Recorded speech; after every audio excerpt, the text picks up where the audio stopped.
Halo semuanya, Assalamualaikum.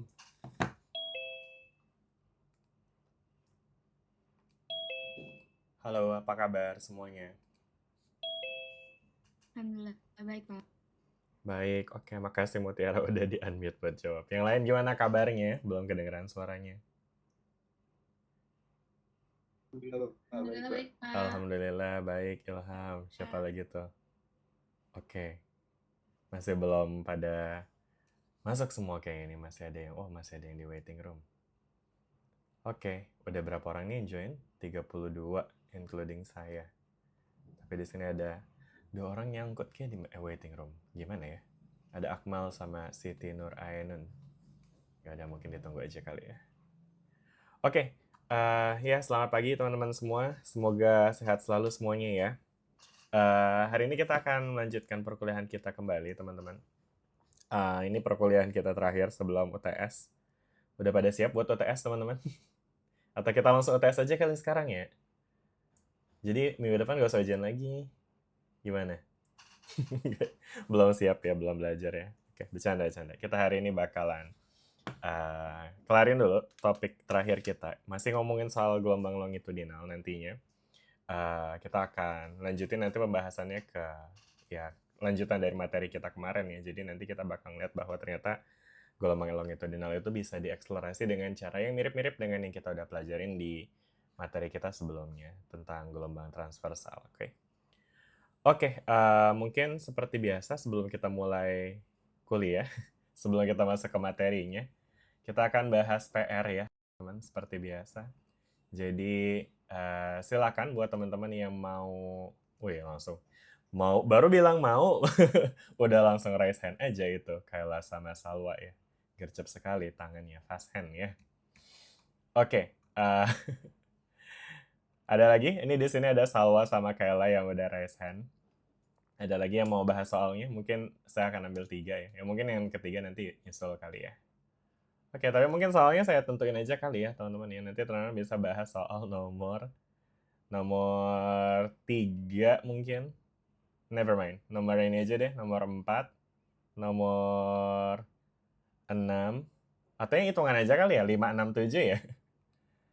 Salwa sama Kayla ngerjain nomor 5, 6, 7 nggak? Kalau nggak salah terakhir tuh kita pilihannya tuh cuma 2 ya? 2 apa 3 soal kemarin dimintanya? Berapa Dua soal? Pak. 2. Oke, oke. Dua. Nah, terus tapi kalau buat Kayla sama Salwa ngerjainnya aman? Salwa ngerjain nomor berapa soal di PR-nya? Eh, nomor 2, 6, 2, 5 sama 6. Tapi 2, saya 5, mau jawab 6. nomor 6 Pak. Nice, oke. Kalau Kayla kerjain nomor berapa? Saya kerjain semuanya, Pak. Wih, keren banget Kayla. Jadi siap ya ditanya nomor berapa aja ya. Oke deh, baik kalau gitu. Iya. Berarti kayaknya kita bisa deh kerjain soal nomor 6 sama 7-nya kali ya. Bentar, ini kok kayaknya ada yang tenggelam ya. Ini apa yang tenggelam ya? Oh, bentar guys. Ini kayaknya saya harus perpanjang lagi ininya biar dia nggak nutupin modulnya. Oke, ya udah sih. Oke, ya udah jadi Kayla sama Salwa aja nih.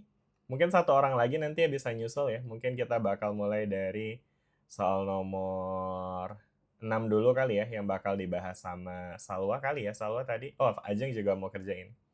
Ya udah berarti mungkin 5 6 7 kali ya kita bahas ya teman-teman ya. 5 6 7 dimulai dari Salwa ngebahas soal nomor 5 ya teman-teman ya. Oke, anyway tapi sebelum kita lanjut, Nomor 6 Bapak, maaf. oh bukan nomor 5. Yang ngerjain nomor 5 siapa tadi? Kayla berarti kali ya. Yaudah Kayla kerjain nomor 5-nya ya. Salwa nanti nomor 6, Ajeng nanti nomor 7, oke? Nah, silakan disiapin dulu. Kayaknya saya ada perlu ke belakang dulu sebentar teman-teman. Tunggu ya, maaf.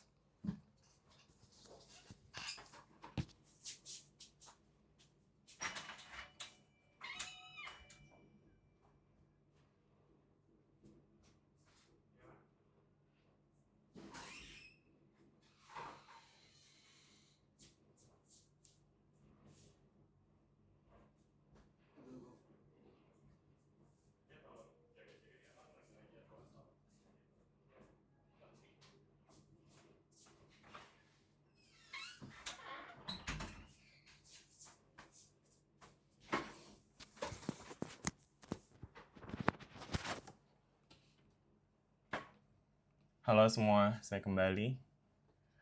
Oke, bentar, mungkin saya pengen stop video saya di sini. Terus saya pengen tampilin seperti biasa wujud saya di layar biar lebih enak dilihatnya. Nggak tahu juga sih teman-teman, suka ngeliatnya nggak sih? Nggak segitunya kayaknya.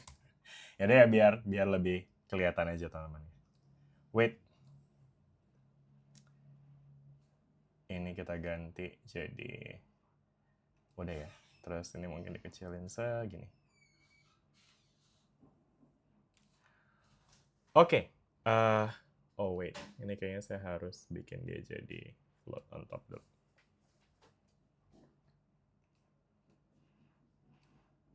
Oke, iya, kita akan mulai dengan pembahasan yang pertama, soal nomor 5 ya, teman-teman. Di soal nomor 5 ini bakal dikerjain sama siapa tadi? Sama Kayla ya. Oke. Kayla udah siap, Kayla? Boleh di-unmute, Kayla? Ya sudah, Pak. Oke, silakan Kayla dibaca dulu, apa mungkin dibahas dulu, dijelasin dulu di soal ini kita punya apa nih? Oke, di sini ada Iki menganalisis gelombang bumi dengan rho-nya itu 1,2 kilo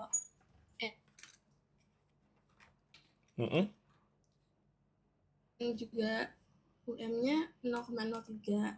Lalu kita di sini menghitung intensitas buminya dengan I sama dengan setengah VC kuadrat M dan juga riset RMS dengan kurung I PC dan juga interpretasi fisik dari hasil kedua itu. Oke.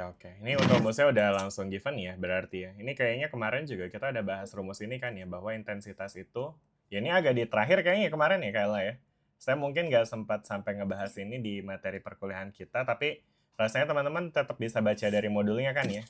Bahwa intensitas itu nanti akan tergantung sama nilai dari rho sama C sama U ya kan. Dimana U itu apa sih Kayla? UM ini apa sih? UM itu Apa tuh UM?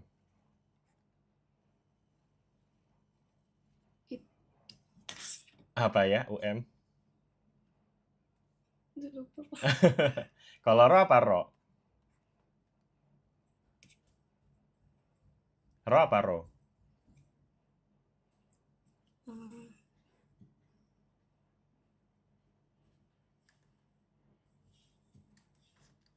Gimana Kayla? Nggak ingat? Bantu jawab, Pak. Rho, ya boleh silakan si Hasna. Rho itu apa ya? Kalau rho itu massa jenis bukan, Pak? Terus Bener. kalau UM itu kecepatan partikel. Bener, massa jenis. No, kalau C itu bukan kecepatan partikel. C ini adalah kecepatan rambat dari si gelombangnya itu sendiri ya. Jadi C-nya itu adalah kecepatan gelombang ya kan. Nah, sedangkan UM, nah ini UM-nya belum kejawab nih. Gimana nih Kayla? Udah ketemu UM-nya itu apa? Amplitudo bukan, Pak? Amplitudo. Amplitudo dari apa nih? Amplitudo dari simpangannya? Izin jawab, Pak. Ya, amplitudo silakan. dari kecepatan partikelnya. Nice, bener banget. Jadi ini adalah amplitudo dari kecepatan partikel, teman-teman ya. Partikel atau amplitudo kan sebenarnya menggambarkan nilai maksimum ya. Jadi yang dimaksud dengan amplitudo dari kecepatan partikel itu artinya adalah kecepatan maksimum, ya kan? Kecepatan maksimum, oke? Nah, makanya jadi di sini dinyatakan pakai sub M nih. Jadi M ini menggambarkan maksimum ya. Jadi kalau misalkan teman-teman ingat di dalam konteks gelombang longitudinal, itu kan kita punya partikel yang bergerak berosilasi juga kan ya pada di sekitar titik setimbangnya. Cuma bedanya dengan yang transversal, kalau yang transversal osilasinya naik turun, kalau yang longitudinal osilasinya gimana tuh? Dia kiri kanan ya, dia sejajar dengan arah rambatnya tuh teman-teman. Sehingga karena dia sejajar dengan arah rambatnya berarti osilasinya itu sendiri akan memiliki variasi kecepatan juga tuh. Jadi ada kalanya dia kecepatannya tinggi, ada kalanya kecepatannya rendah. Sedangkan UM ini adalah, tadi disebutin sama Rira, ini adalah kecepatan amplitudo dari kecepatan partikel, yang artinya adalah kecepatan maksimum dari partikel, dari osilasi partikel. Osilasi partikel. Gitu. Oke. Tadi siapa ini lagi bahas? Kayla ya. Gimana Kayla? Jelas Kayla? Jelas, Pak. Oke, anyway, saya baru ini kita cuma nunjukin soalnya doang, tapi saya belum lihat pekerjaannya Kayla sendiri ya. Jadi mungkin kita coba buka dulu lah ininya, PR-nya Kayla ya. Sebentar teman-teman. Ini ada di tugas harian. Tugas harian benar kan ya? Ini tugas berapa ini? 7.1. Oke. Tadi kayaknya nama Kayla muncul di paling atas mana ya? Gimana sih cara sortingnya? Kayla nomor berapa? Ininya absennya? 83 83. klik terakhir. Kayla Putri Malau. Dipanggilnya Kayla bener ya? Ya, betul. Oke. Mari kita lihat pekerjaan Kayla nomor 5 tadi ya. Nomor 4, nomor 5. Oke, nice. Oke, di sini akhirnya sisanya tinggal dihitung aja ya berarti Kayla ya. Boleh Kayla kita untuk hitungannya nomor A-nya gimana nih berarti? Kan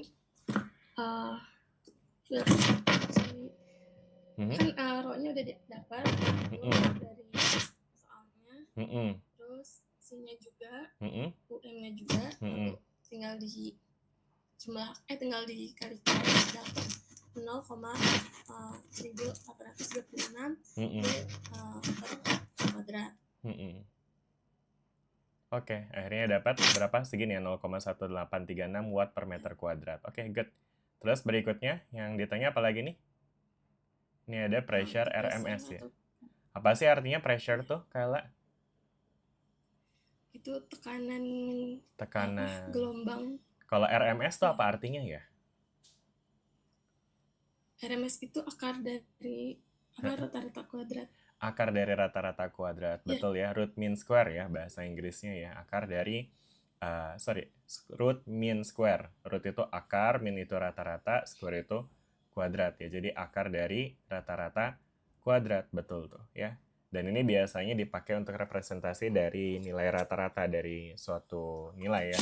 Untuk konteks ini kan pressure itu dia juga berosilasi ya nilainya ya. Kadang dia positif, kadang dia negatif karena dia bisa kita nyatakan dengan fungsi sinusoidal juga. Maka untuk menggambarkan nilai rata-ratanya kita bisa kuadratkan dulu ya. Baru kita rata-ratanya baru dia akarin lagi. Nah, terus ini didapat ya, persamaannya kayak gini ya. Ini tuh, persamaan ini juga dapatnya dari mana ya, Kayla ya? Ada nggak sih penurunannya kemarin, Kayla? Kayla masih ingat nggak ini nuruninnya dari mana? Ada di modul nggak ya? Rumus yang ini nih, yang ada di soal ini? Ada, Pak. Ada ya? Di bagian yang mana tuh? Yang di bagian belakang-belakang kayaknya ya? Yang ini ya? Oh ya, dari sini mungkin bisa kelihatan ya. Jadi karena intensitas itu adalah setengah ZU kuadrat M, sedangkan Z itu sendiri adalah, sedangkan ini ekspresi ini juga bisa kita nyatakan dengan P, ya kan? Karena ini ya, ada Z sama dengan P dibagi U ya. Berarti P, pressure itu sama dengan Z dikali U. Nah, terus habis itu udah deh, Z-nya nanti diganti dengan ekspresi ini ya. Akhirnya dapat yang tadi, ditulisin kayak gitu ya. Oke, nah terus habis itu dihitung aja tinggal ya. Dihitung nanti dapat segini angkanya ya. Nggak ada problem lah ya buat ngitung doang mah ya, Kayla. Rasanya udah, angkanya juga udah sesuai ya kan. Satuannya itu apa tuh Kayla di situ? Untuk yang pressure? Itu apa nih satuan? PA, Pascal ya. Oke, good. Nah, terus kita lanjut lagi. Berikutnya nomor C yang ditanya adalah interpretasi fisik hasilnya. Nah, gimana nih interpretasinya nih? Jadi kan intensitasnya didapetin 0,1836 watt per m kuadrat.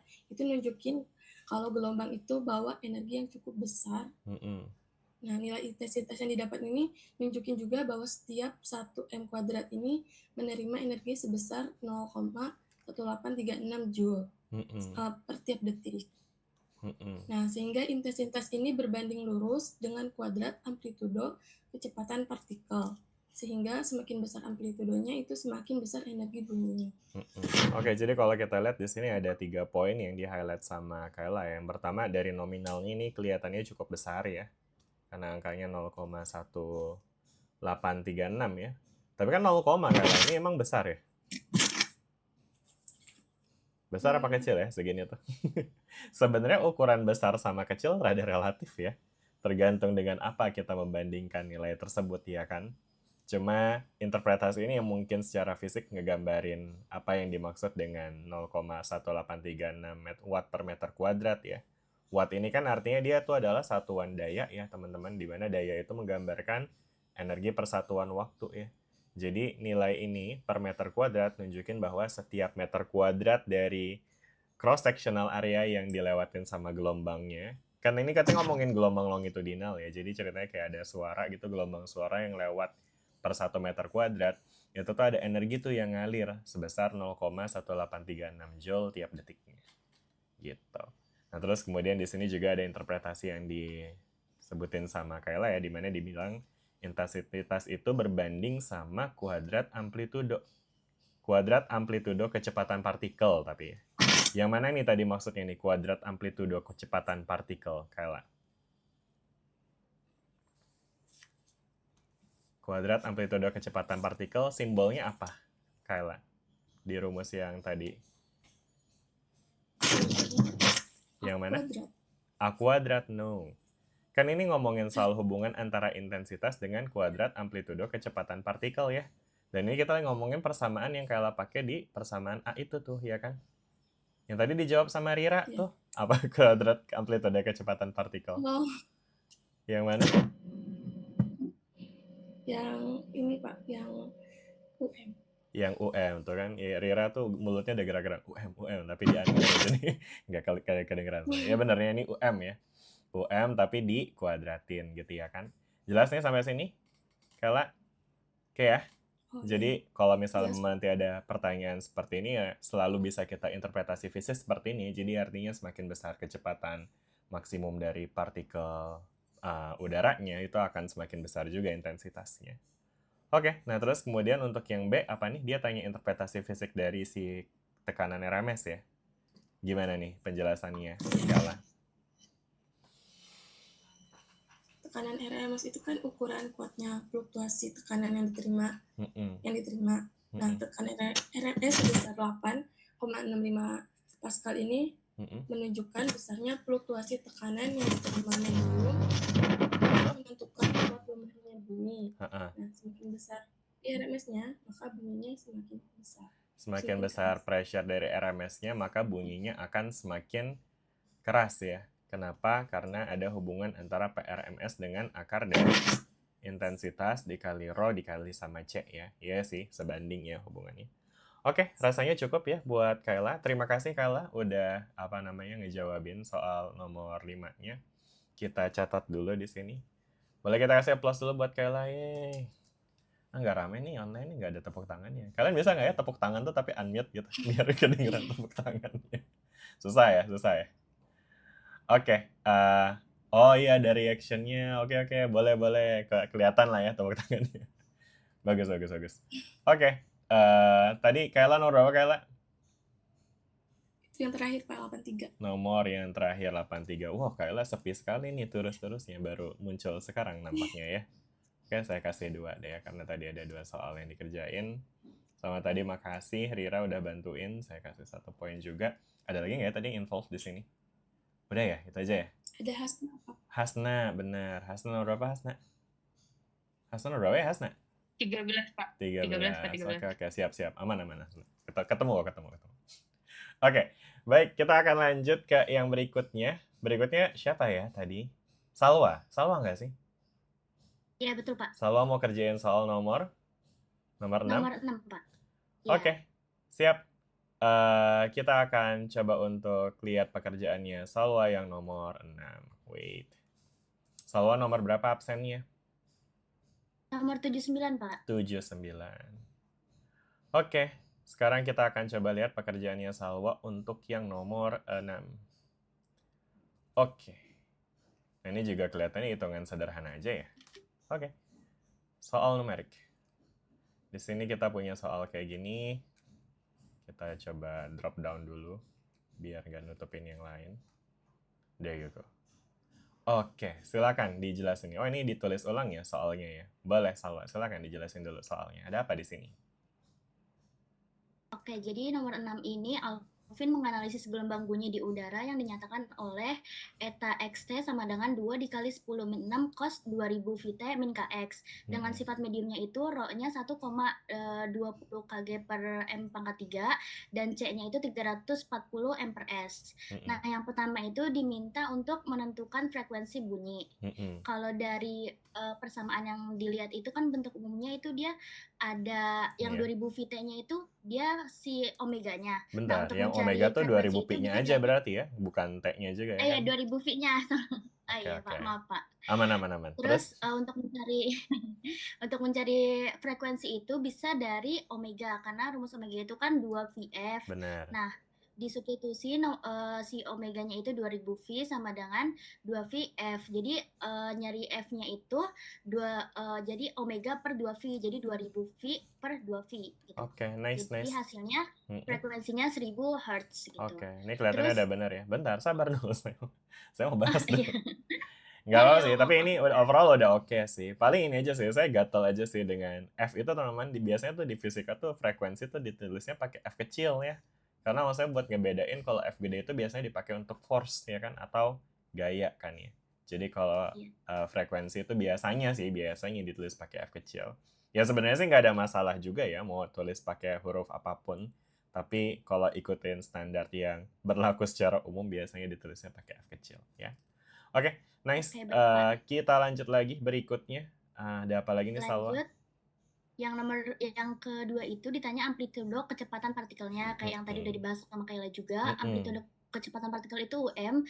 Rumusnya omega dikali eta m itu dari yang tadi persamaan tadi. Jadi disubstitusi aja, omeganya itu ada 2000 V dan eta m-nya itu yang dari sini 2 Dari dikali 10 mana pangkat min 6. Dari yang ininya ya. Ini ya, karena eta m-nya itu sama dengan angka yang ada di depan ini ya. Oke. Anyway, satuannya apa ya ini ya, si eta m-nya tuh? Ini ada satuannya nggak sih di soalnya? Ini etanya tuh ada satuannya nggak ya di soalnya? Meter, Pak. Dinyatakan, tapi di sini sih nggak ada ya. Ini maksudnya ini salah soalnya sih. Maksudnya ini harusnya ini dia dinyatakan dalam meter gitu ya kan. Jadi harusnya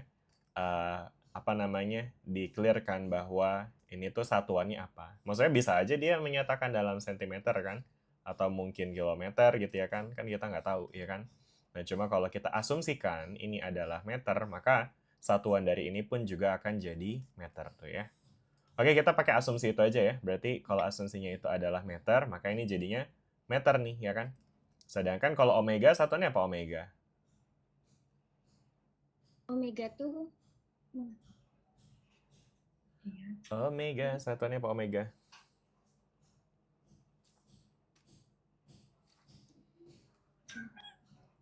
radian per second bukan? Radian per second. Oh iya, rad per s iya. Benar banget ya, radian per second. Jadi ini radian per second dikali sama meter. Nah itu biasanya kalau radian per second dikali meter tuh radiannya hilang tuh ya. Jadi meter per second aja. Jadi ini satuannya udah betul. Terus angkanya juga hopefully udah bener lah ya. Nggak perlu divalidasi ya. Mudah-mudahan nggak ada salah hitung ya. Oke, good. Kita lanjut lagi berikutnya ke nomor apa? Nomor berikutnya nomor C-nya ya. Itu, iya. Yang ditanya apa tuh? Ditanya intensitas gelombangnya. Nah, rumusnya itu I sama dengan setengah rho dikali C dikali UM kuadrat. Itu tinggal disubstitusi aja angka-angkanya. Dapat deh segini ya. Hasilnya begitu. Good, lanjut. Nah, terus yang terakhir impedansi ya, dia juga tanya yang impedansi. Yang terakhir itu impedansi ya. Impedansi itu rumusnya rho dikali C sama tinggal disubstitusi aja. Jadi 1,2 dikali 340 hasilnya 408 kg per M kuadrat S. Oke, nice. Kelihatannya nggak ada isu ya buat soal ini ya. Aman ya, Salwa ya?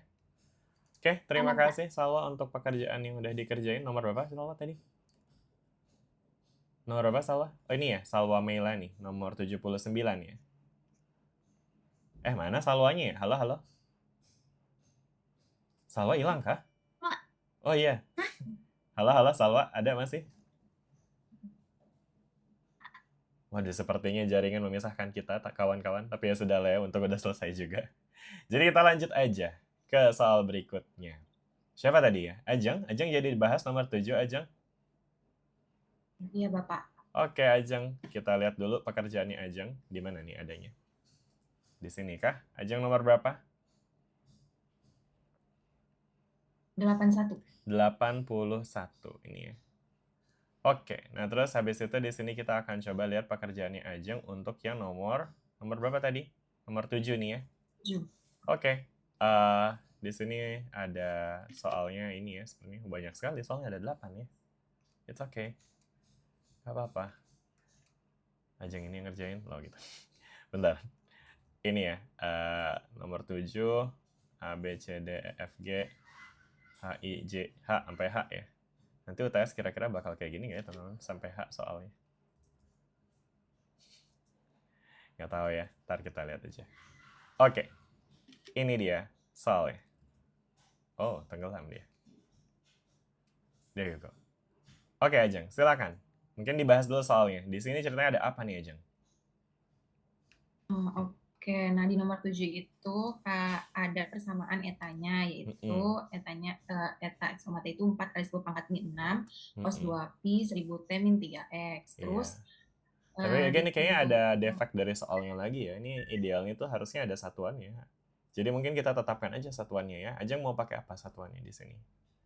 Saya meter, Pak. Oke, kita asumsikan ini meter ya. Meter. Oke. Nah, terus habis itu yang ditanya berikutnya adalah pertama, dia tanya apa nih? Pertama ada frekuensi. Nah, ini ya pekerjaannya Ajeng ya. Gimana tuh cara?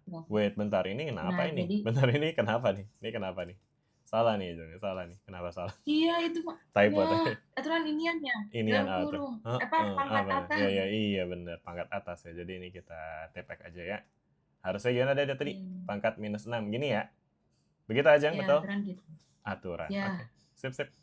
Nah, terus habis itu diapain lagi nih? Yang ditanya berikutnya adalah? Habis itu kan mau mencari frekuensi. Nah, di persamaan si etanya itu kan 4 kali kayak gitu tuh. Nah, habis itu persamaan awalnya itu kalau misalnya errornya ya.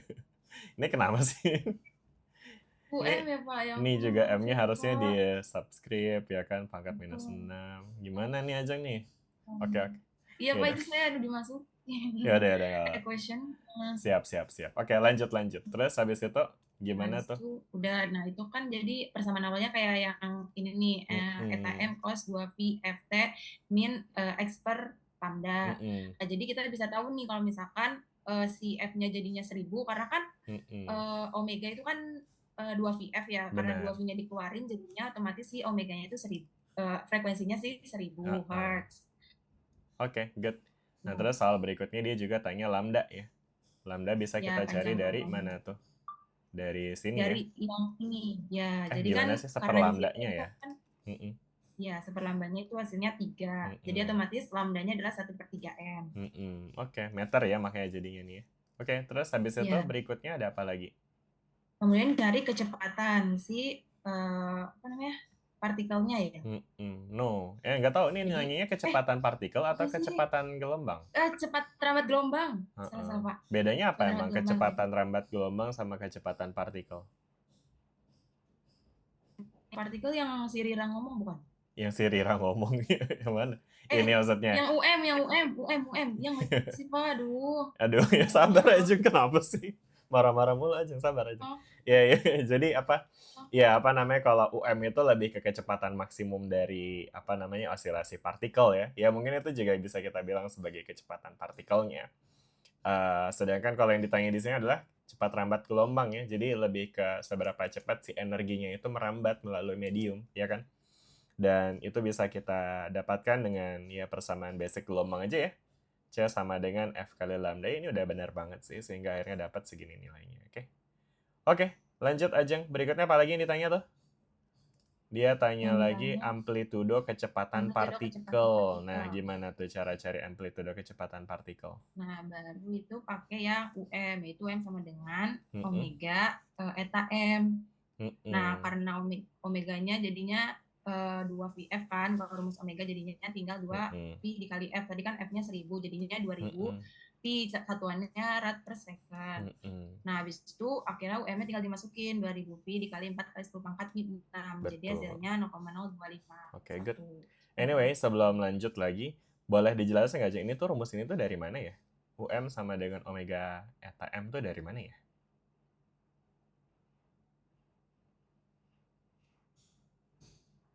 Yang Yang lain? dari Mm-mm. UM apa nggak sih, Pak? Dari apa?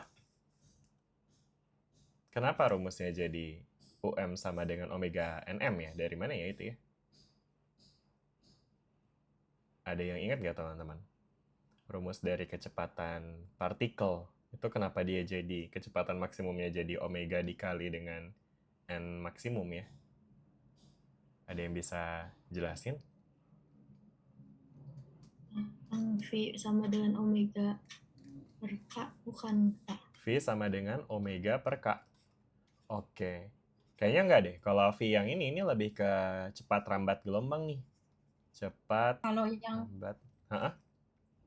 kalau yang do N per do T itu bukan, Pak? Yang dari habis itu Nah, masukin eta-nya. betul ya. Jadi teman-teman ingat nih, apa namanya? U yang lagi diomongin di sini.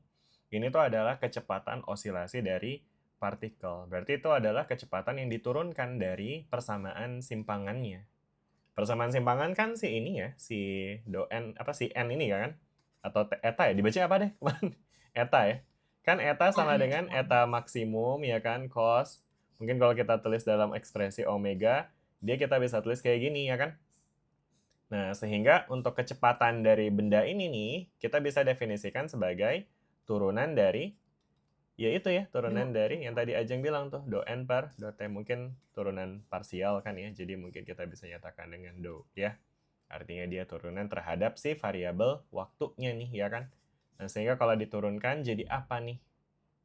Jadi apa nih, Ajeng? Atau mungkin tadi namanya U ya? Jadi apa nih? Itu min omega ya. Min omega. Min omega. Eta N kan cos jadi min sin ya. Min omega NM, eta N sin omega T min KX. Sin omega T minus KX. Jadi ini minusnya itu muncul karena turunan dari cos ya. Cos diturunkan jadi negatif sin, ya kan? Nah, terus habis itu ini ada aturan rantai nih. Kayak kita selalu ketemu dengan aturan rantai ya. Jadi nanti turunan dari si ini nih adalah omega ya kan. Nah, hingga kita kalikan di sini ya kan. Nah, terus habis itu diapain lagi nih, Ajeng? Buat dapetin ini, gimana caranya? Ya, ambil nilai maksimum gitu nggak? Betul, nilai maksimum atau amplitudo ya kan, kayak tadi definisi yang tadi dibilang sama Rira juga, amplitudo dari kecepatan partikel. Ini kan kecepatan partikelnya nih. Berarti kan amplitudonya ya yang ini nih ya kan, si angka di depannya si sin ya kan.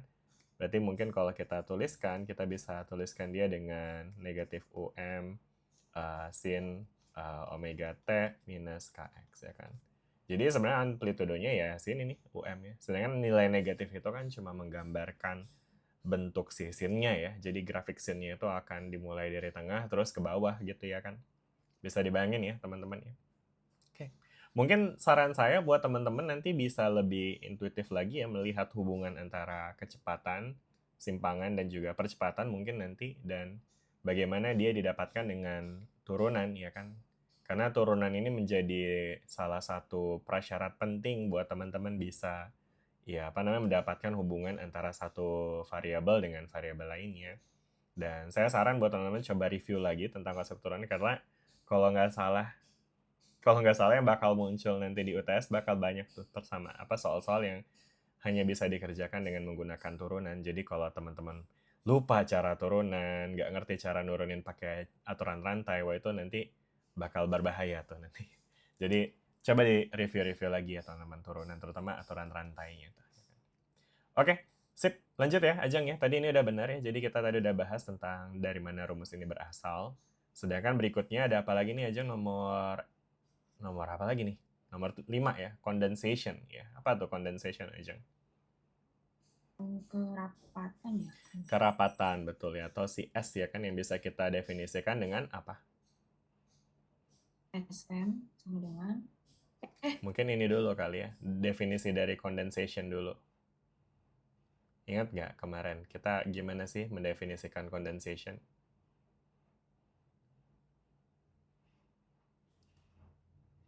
Ingat nggak?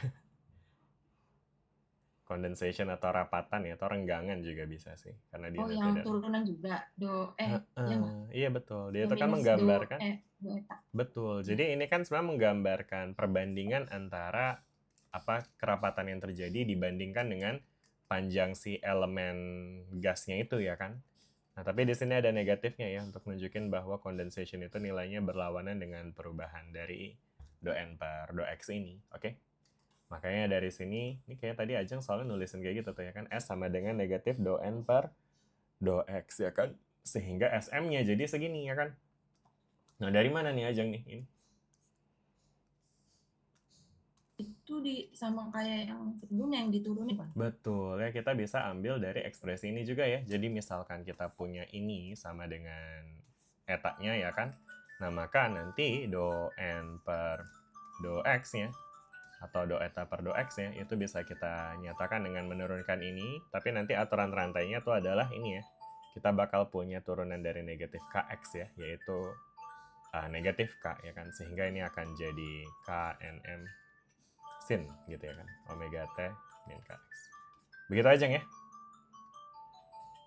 Iya, Bapak. Ya, jadi ini adalah S sama dengan SM sin, ya kan, omega T minus Kx, sehingga, nah akhirnya ini ya, dapat ya SM-nya itu adalah K dikali eta M.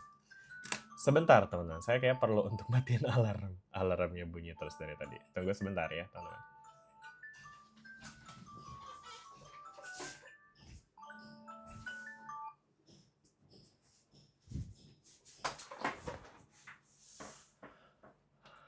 Oke, kita lanjut lagi.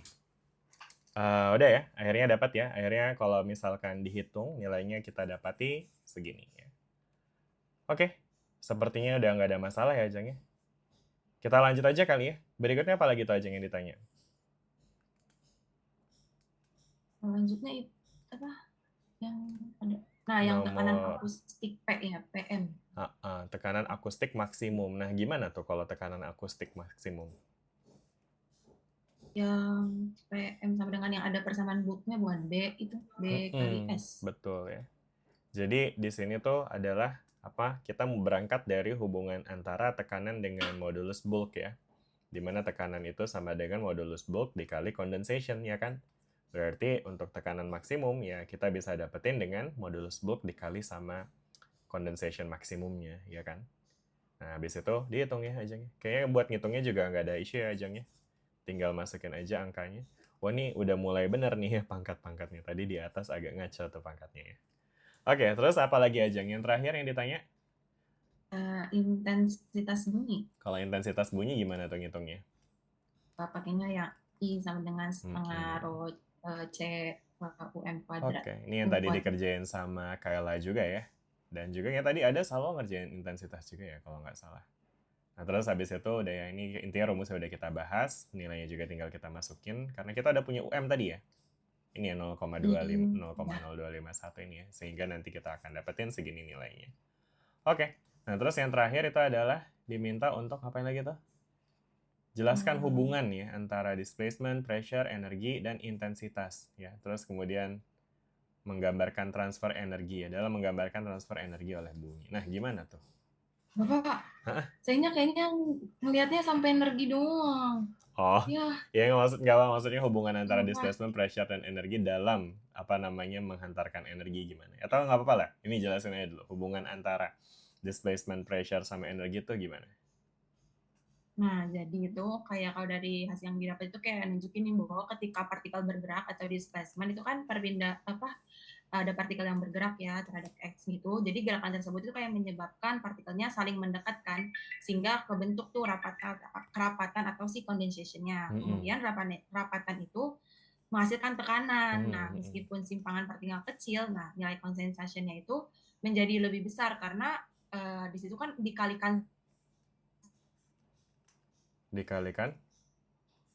sama bilangan gelombang ya si K.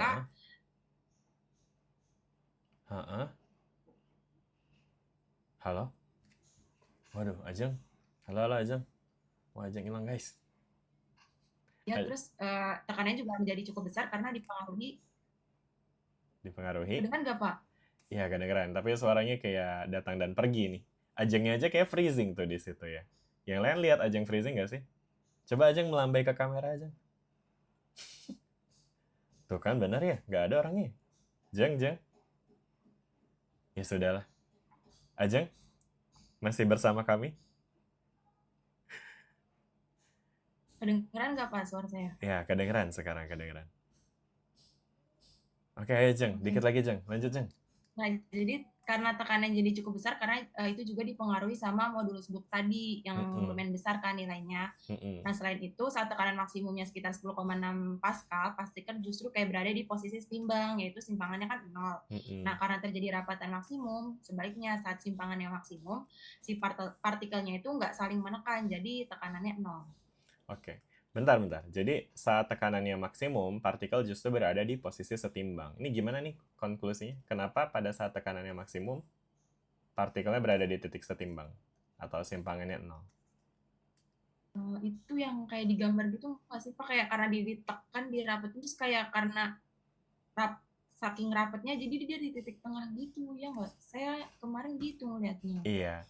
Ya, jadi itu yang kemarin kita diskusiin dengan ilustrasi ya. Kalau teman-teman ingat kemarin tuh, tentu tekanan yang paling besar itu akan terjadi di pusat tekanan kan ya, di pusat rapatan kan ya, yaitu di bagian sini nih, yang warna merah nih, yang garis vertikal merah kelihatan ya. Dan kalau kita lihat di sini nih teman-teman, ternyata partikel yang mengalami tekanan paling besar itu tuh dia berada di simpangan 0 nih, ya kan? Karena kalau kita lihat grafiknya itu kan dia simpangannya 0 tuh, ya nggak? Betul ya? Sedangkan partikel di sebelahnya, di kiri kanannya itu sedang bergerak, sedang menyimpang ke arah yang berlawanan ya. Jadi partikel yang kiri lagi menyimpang ke kanan, partikel yang kanan lagi nyimpang ke kiri. Makanya jadi partikel yang simpangannya 0 itu akan ditekan dari kedua arah. Sehingga tekanannya akan paling besar ketika simpangannya justru 0 ya. Nah, tapi nggak selalu seperti itu karena ada juga case di mana partikel yang simpangannya 0 juga bisa memiliki tekanan paling rendah nih malahan ya kan. Terutama kalau partikel yang sebelah kirinya lagi geser ke kiri, partikel yang sebelah kanannya lagi nyimpang ke kanan ya kan. Gitu. Jadi emang ada dua kondisi tuh ya kan yang bisa terjadi ketika simpangannya setimbang atau posisi setimbang. Tapi kalau di sini kita define dari tekanan maksimum dulu, maka pasti tekanan maksimum itu terjadi ketika partikel berada di posisi setimbang atau simpangannya 0 ya. Begitu ya Jeng ya, maksudnya ya. Nah, terus habis itu sebaliknya ya, saat simpangannya maksimum, partikel tidak saling menekan sehingga tekanannya jadinya 0 ya. Oh iya, karena dia menyimpang kan ya, berarti dia apa istilahnya lebih ngejauh mungkin gitu kali ya. Oke. Sip. Ya, sampai sini rasanya cukup ya. Bentar, dia catat dulu kali ya Ajeng ya. Ntar merasa rugi dia. Udah jelasin panjang sampai jaringan hilang. Nomor berapa Ajeng? Ini ya. Nomor 81 ya. Tuh kan, Ajengnya apa hilang lagi apa ini? Halo Ajeng, ada? Iya Bapak, iya. Oh, aman-aman. Kirain hilang lagi Ajengnya. Maaf. Oke. Baik, rasanya cukup ya. Udah 3 soal yang dibahas. Ada lagi yang ingin didiskusikan teman-teman dengan materi kita yang kemarin? Atau udah oke semua? Coba kalau udah oke kasih kayak apa namanya tuh? Emoticon jempol coba. Kalau udah oke, kasih jempol. Oke, Clarissa udah oke, ada jempolnya tuh. Kayla udah oke.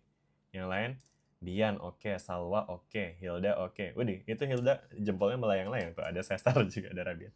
Bisa ya kayak gitu ya? Ada melayang-melayang gitu ya? Oke, nice. Terus, udah lah ya, aman semua ya. Akmal, segala macam. Mutiara, Laura, ini saya lihat-lihat di pojokan belakang Zoom nih pada nggak nyala nih kameranya. Laura, Ilham, Keisha, pada kemana ya? Oh, tapi tadi kayaknya ada yang chat juga ya. Oke lah. Seperti kesepakatan kita teman-teman ya, jadi kalau teman-teman lagi ini dinyalain ya. Bentar, itu Laura lagi sama siapa? Lagi barengan kah sama teman sekelas? Lagi jalan aja. Temennya ikutan kuliah juga tuh kayak kelihatannya. Oke. Ada saya Pak. Oh, ada. Ya ampun. Oke, sip. Ya udah ya, kalau gitu kita kelihatannya bisa lanjut ya. Oh, Ilham katanya jaringannya Pak, mohon maaf ya. Oke, kita lanjut ya teman-teman. Nah, sekarang hari ini kita akan masuk ke modul perkiraan kita yang terakhir sebelum UTS ini teman-teman. Dimana di sini kita bakal masih ngomongin soal gelombang longitudinal tentunya. Tapi sekarang kita akan ngebahas tentang medium yang berbeda. Kalau kemarin kita ngebahas rambatan bunyi kan ya, salah satu contohnya pada medium berupa fluida. Jadi dia bisa gas, bisa juga bentuknya cairan. Nah, kali ini kita akan ngebahas tentang rambatan gelombang longitudinal pada benda padat ya, pada padatan ya. Dan juga nanti kita juga bakal ngebahas tentang refleksi dan transmisi gelombang yang kayak tadi saya bilang di awal. Sebenarnya ini tuh refleksi sama transmisi itu kita udah belajar di gelombang transversal kemarin ya kan, pada rambatan pada tali gitu misalnya. Yang tentunya nanti refleksi dan transmisi itu akan ngomongin soal koefisien refleksi, koefisien transmisi, dan juga impedansi ya. Oke. Kita langsung aja teman-teman. Jadi kalau yang kemarin kita udah bahas ya, kita kemarin udah ngebahas tentang longitudinal gas, kayak tadi kita udah diskusiin ya. Nah, jadi hari ini teman-teman kita akan memperluas ke medium yang padat ya kan. Dimana kalau medium padat itu nanti mungkin kita juga bisa klasifikasi menjadi dua macam medium.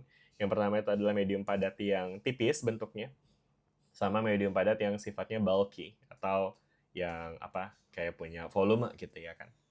Ya, nanti bedanya apa? Nanti bedanya tuh di bagian deformasinya. Jadi kalau misalkan kita ngomongin soal spesimen padat yang ukurannya tipis, maka gelombangnya itu bisa kita analogikan seperti halnya rambatan gelombang pada gas, di mana dia hanya bisa mengalami deformasi secara lateral atau secara horizontal atau searah sama rambatannya lah gitu. Sedangkan kalau modelnya bulk ya, bulk itu artinya kayak bentuknya gede gitu ya kan. Ya, jadi dia nanti deformasi yang memungkinkan terjadinya gelombang itu bisa lebih bervariasi. Jadi nanti ada deformasi geser juga ya, dan habis itu juga ada deformasi tekannya. Oke, nanti akan ada konstanta-konstanta yang muncul di sini yang akan kita bahas lebih lanjut di berikutnya ya.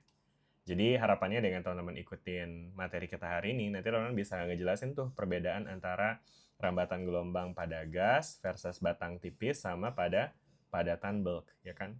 Nah, terus kemudian nanti kita juga akan belajar tentang gimana hubungan antara cepat rambat pada gelombang longitudinal dengan dalam padatan dengan sifat elastiknya, ya kan?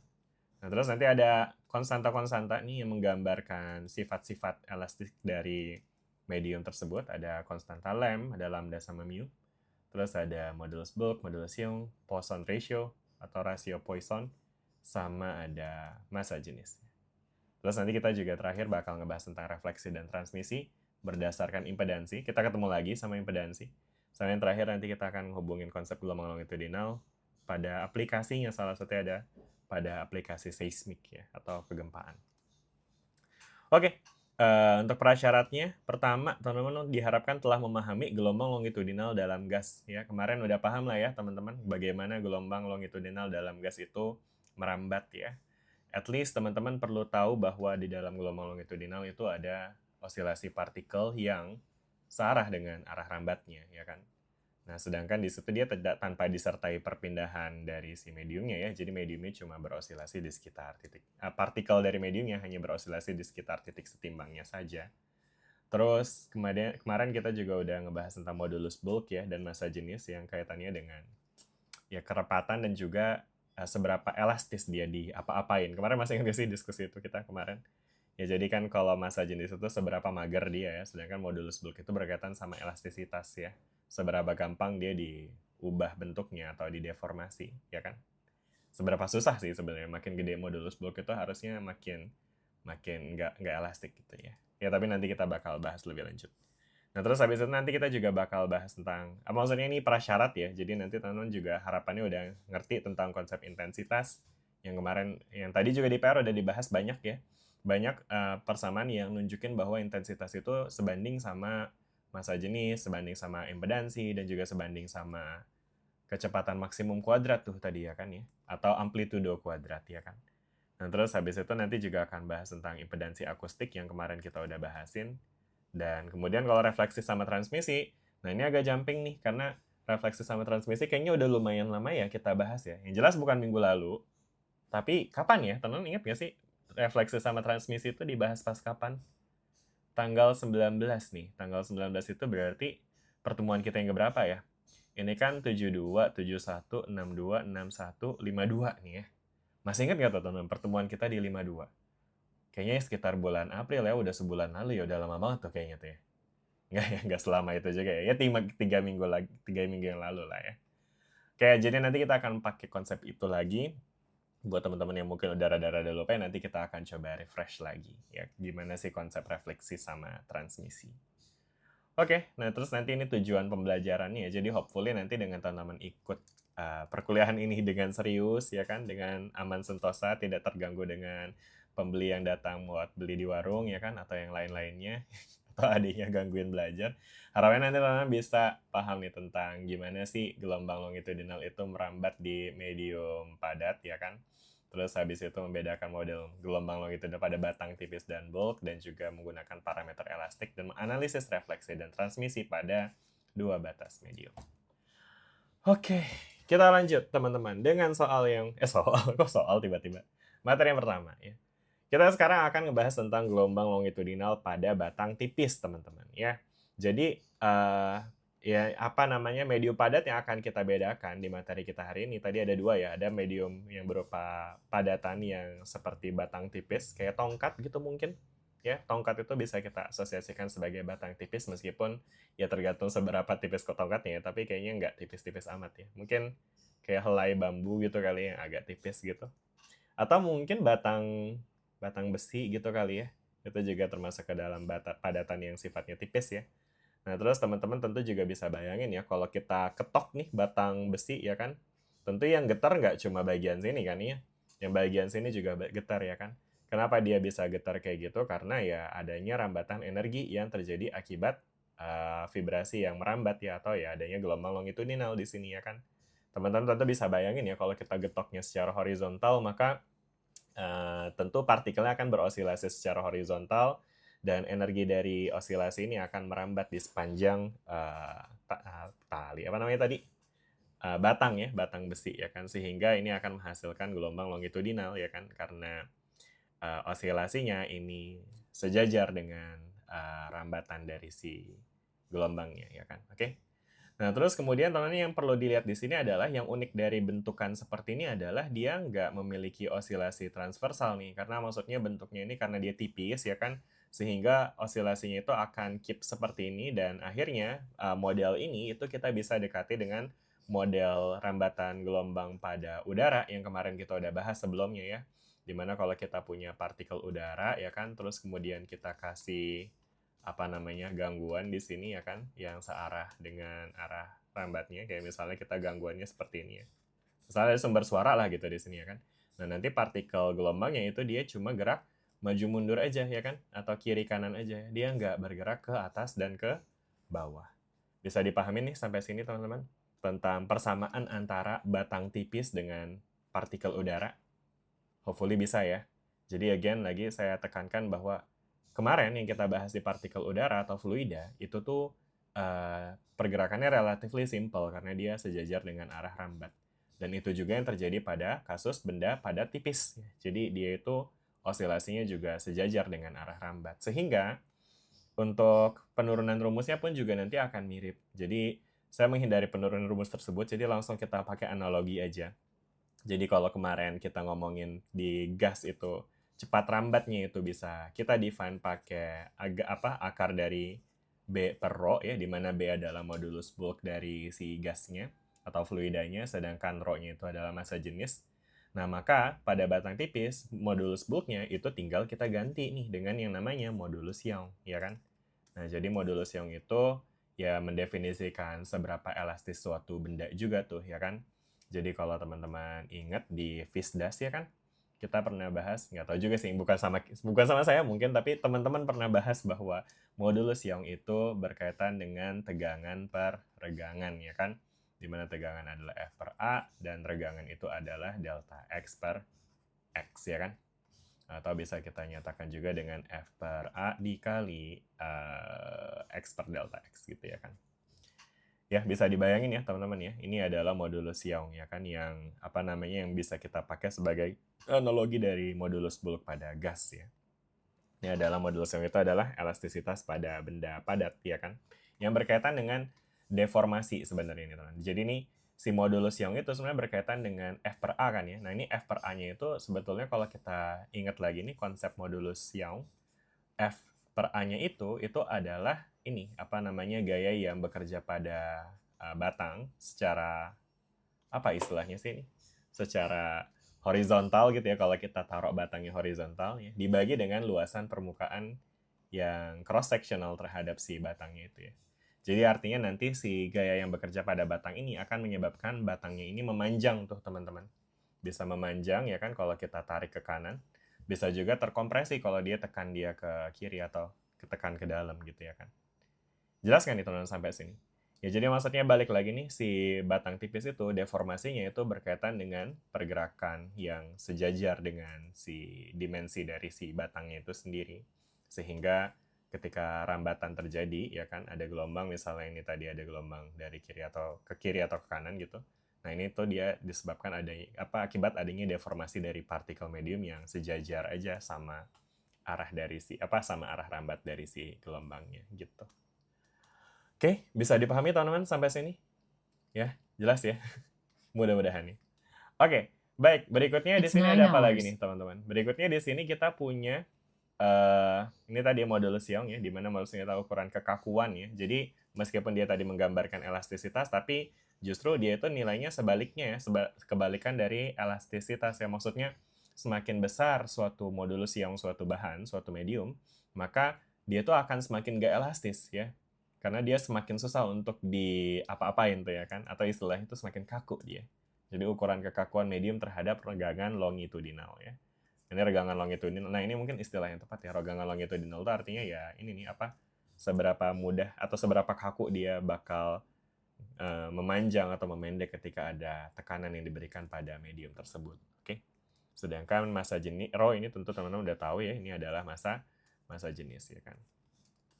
Oke, itu ya teman-teman ya. Nah, terus kemudian secara fisik jadinya dari persamaan ini kita bisa lihat bahwa semakin besar nilai dari modulus Young, which means semakin kaku mediumnya, maka ternyata semakin cepat nih gangguan longitudinal merambat. Artinya kalau ada gelombang longitudinal yang merambat melalui medium yang lebih padat gitu ya kan, lebih kaku sih. Misalnya mungkin kita bandingin antara besi sama kayu gitu ya kan.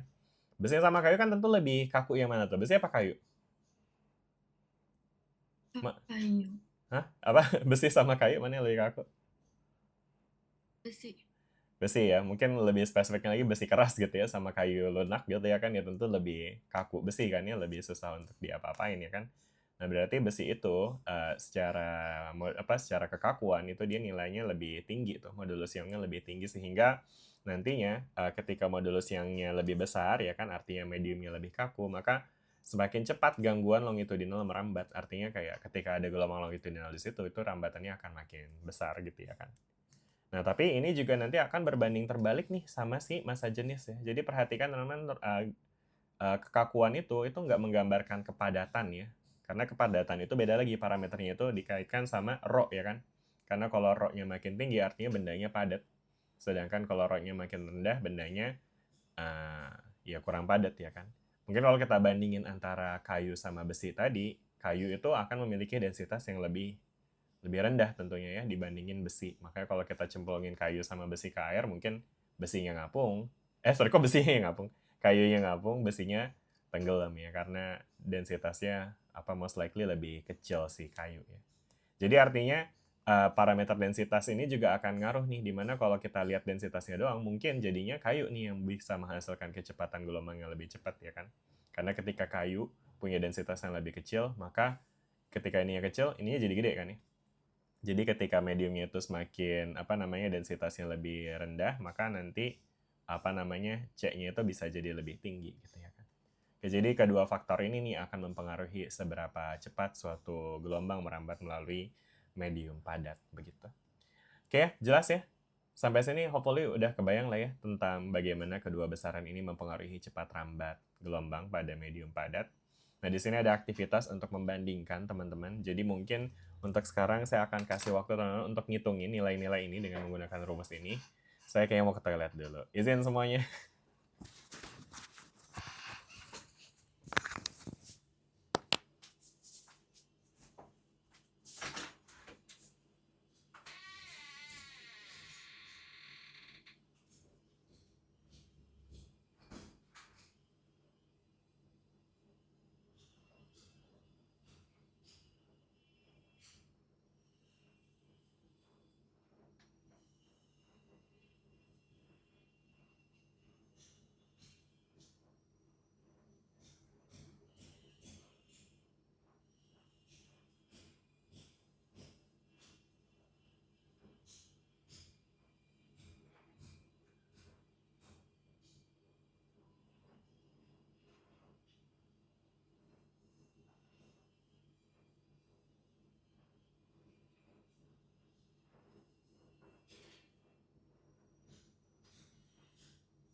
Halo semuanya. Gimana? Udah selesai dihitung? Boleh nih diupdate untuk yang aluminium. Berapa nih kecepatan rambat gelombangnya? Silakan unmute. Berapa? 5,09 kali 91,75. 5,09 kali 10 pangkat berapa, sorry? pangkat 3 Pangkat 3. Satuannya apa nih? meter per second. Iya, ini karena ini satuannya udah standar ya. Ini Pascal, ini kilogram per meter kubik. Ya, jadi ekspektasinya kita akan dapetin C yang nilainya segini ya. Mungkin kita bikin sebagai kolom baru aja kali ya. Oke. Terus habis itu berikutnya yang baja berapa nih? 5,06 kali 10 pangkat 3. 10 pangkat berapa? Pangkat 3 meter per second. 3. Sama semuanya juga segitu. Divalidasi ya nanti teman-teman ya. Kalau misalnya ternyata jawaban yang disebutin beda, bilang aja. Kalau yang terakhir kuningan? 3,43 kali 10 3, berapa? 43? 3 Kali 10 pangkat? pangkat 3 3 second. meter per second. Oke, sip. Nah, sekarang kalau kita bandingin gimana? Bandingkan hasilnya, lalu diskusikan medium mana yang paling cepat merambatkan gelombang longitudinal. Kalau dari sini, gimana tuh? Mana yang lebih cepat merambatkan gelombang longitudinal? Yang aluminium. Yang aluminium ya. Ini angkanya udah benar ya, teman-teman ya. Tapi kalau misalkan kita bandingin nih antara aluminium sama baja, ternyata dia sebenarnya nggak jauh beda ya. 5,09 itu sekitar berapa? 5090 kan ya, 5090 meter per second. Yang ini 5060 meter per second. Jadi artinya kedua nilai ini sebenarnya bisa dibilang mirip-mirip ya, 5000-an ya kan, 5000-an meter per second. Minimal kalau kita lihat dari karakteristik antara aluminium sama baja, gimana tuh? Karakteristiknya sama apa beda nih, teman-teman?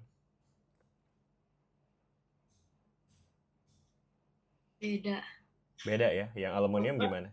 Bentar dulu deh, ini kalian nggak salah ya ngitungnya ya? Kayaknya nggak mungkin sedekat ini deh jadinya kalau kayak gini. Lihat deh aluminiumnya aja ini kan densitas, kekakuannya, modulus Youngnya gede kan? Minimal rho-nya kecil ya kan. Jadi kita bisa berharap kalau Y-nya gede, rho-nya kecil, ini nilainya pasti gede nih ya kan?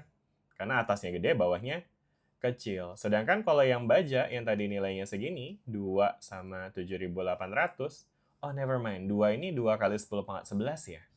2 kali 10 pangkat 11 itu berapa sih? Ya kalau kita pakai pembanding yang sesuai, ini mestinya 20 ya kali 10 pangkat 10 ya. Iya deh benar. Jadi artinya dari sini teman-teman bisa lihat ini nilai modulus Youngnya ternyata lebih gede lagi ya. Jadi meskipun ini dia membesar dikit, tapi bisa aja dia menghasilkan rasio yang sama ya. Sehingga kecepatan rambatnya juga jadinya mirip-mirip ya. Oke. Jadi kesimpulannya apa nih teman-teman? Kesimpulannya adalah meskipun modulus Young dan densitas dari dua material itu beda, ya kan? Yang ini jauh lebih kaku kan artinya yang baja ya. Baja jauh lebih kaku dan lebih padatnya juga jauh ya. Nah, tapi ternyata dia bisa menghasilkan kecepatan rambat gelombang yang sama gitu ya. Jadi artinya setiap variabel ini nggak berpengaruh secara independen terhadap kecepatan rambat ya. Jadi kecepatan rambat itu nggak hanya dipengaruhi oleh kekakuan modulus Young ya, dan juga nggak hanya dipengaruhi oleh densitas atau seberapa rapat si mediumnya ya. Dia dipengaruhi oleh kedua nilai ini gitu.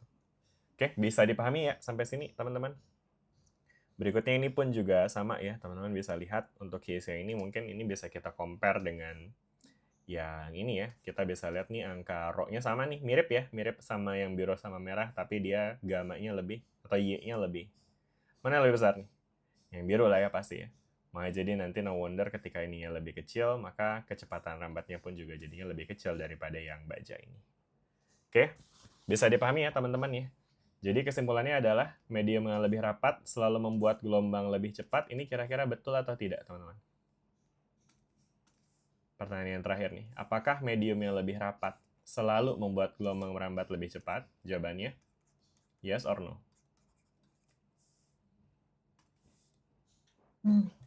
No ya. Kenapa no?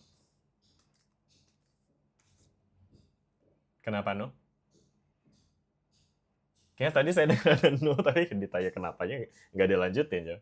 Ini kayak diskusi kita. Benar kok jawabannya no? Boleh nggak jelasin nih? Kenapanya? Saya kasih poin nih yang buat karena yang ini kan densitasnya 2700, sedangkan yang kuningan 1.500, tapi di situ kecepatannya lebih yang aluminium. Lebih Kenapa cepat bisa aluminium. begitu? Kenapa bisa begitu? Karena ini Pak, karena tidak hanya Nah, kerapatan bendanya yang Nah, tapi oke itu dia ya. modul Itu reason yang diharapkan ya. modul-modul. Jadi dari sini kita bisa lihat bahwa ternyata kecepatan rambat gelombang itu nggak hanya dipengaruhi oleh densitas, tapi juga dipengaruhi oleh kekakuan atau modulus elastisitasnya atau modulus Youngnya. Oke, ya terima kasih. Tadi siapa yang jawab ya? Ini saya agak susah melihat tadi siapa yang ngomong. Boleh dibantu tadi siapa yang ngomong? Tadi kayaknya Hilda ya? Hilda nggak sih? Terus siapa lagi tuh tadi? Hilda sama Ilham. Yang jawab siapa sih? Ilham. Ilham. Oh, Ilham. Iya, Mana? Ilham mana nomor berapa Ilham? Ini ya Ilham ya. Oke. itu juga ya. Ada lagi tadi yang ikut involved dalam diskusi ini? Nggak ya? Nanti kalau saya lupa catat boleh ingetin aja ya. Oke. Sip. Oke, kalau gitu ya. Sampai sini udah ya aman ya teman-teman ya. Ada pertanyaan nggak sebelum kita lanjut nih? Dengan gelombang longitudinal pada apa tadi? Padatan tipis ya namanya tuh teman-teman ya. Pada konteks yang kayak tongkat apa batang gitu ya kan, batang tipis. Nah, sekarang kita lanjut ya teman-teman. Sekarang kita akan ngebahas tentang gelombang longitudinal pada padatan bulk nih. Kenapa tuh bulk, padatan bulk teman-teman? Bulk itu artinya apa sih? Mungkin bulk agak selesai. Kalau bulky, tapi teman-teman tahu nggak? Bulky itu apa sih? Membesarkan, Mbak. Membesarkan, iya betul. Kayak, wah dia badannya bulky gitu ya kan. Lagi naikin massa otot gitu ya kan. Bulking gitu istilahnya ya kan. Ya jadi bulky itu artinya medium yang, apa namanya, ukurannya besar. Nggak cuma kayak batang, tapi dia ya mungkin kayak apa? Mungkin contohnya kayak tanah gitu misalnya. Tanah itu bisa definisikan sebagai medium yang bulky. Karena ya tanah kan nggak cuma satu batang atau satu ampere gitu ya kan. Tapi dia itu punya volumetrik tertentu ya kan. Dan gelombang itu bisa juga tuh nanti merambat melalui tanah gitu ya kan. Seperti contohnya adalah apa teman-teman? Contoh gelombang yang merambat melalui tanah.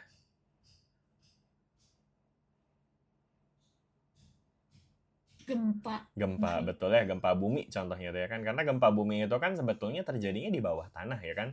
Tapi kenapa bisa nyampe ke kita di atas tanah itu karena gelombang dari yang terjadi akibat adanya gangguan di bawah tanah itu tuh merambat melalui tanahnya itu teman-teman ya.